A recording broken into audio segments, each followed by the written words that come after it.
C'est un coup de gueule qui n'est pas passé inaperçu. Lors de la large victoire du RC Lens face à l'AS Monaco sur sa pelouse samedi dernier, 3-0, dans un choc ô combien important dans la course à la Ligue des Champions, le COP 100 et or, situé en tribune Marek, ne s'est pas fait remarquer de la plus belle des manières, tirant en feu d'artifice vers la demi-heure de jeu, ce qui a conduit à l'interruption du match pendant plusieurs minutes.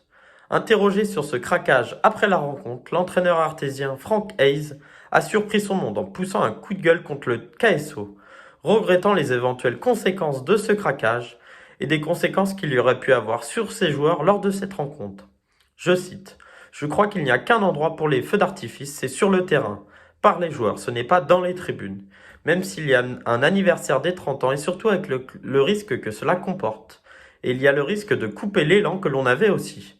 Les supporters sont là pour supporter, pas pour tirer un feu d'artifice dans le stade. » Fin de citation. Pour moi, Frank Hayes a eu raison de recadrer ses supporters à ce sujet, car il pourrait être suspendu par la commission de discipline de la LFP après ce spectacle pyrotechnique, et la tribune Marek pourrait donc être fermée pour le choc face à l'Olympique de Marseille, qui aura lieu le 6 mai prochain à Bollaert.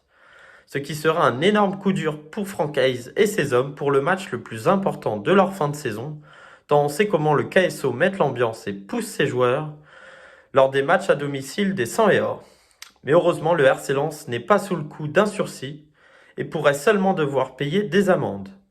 La commission de discipline de la LFP se réunit tous les mercredis, dont celui de cette semaine, pour statuer des événements survenus lors de la 32e journée de Ligue 1, qui a été tenue le week-end dernier. C'est donc ce mercredi que la LFP pourrait donner la sanction ou non aux Lensois. Merci de nous avoir suivis et n'oubliez pas, vous pouvez nous retrouver sur notre chaîne But Football Club sur YouTube. Et n'oubliez pas aussi de donner votre avis en commentaire.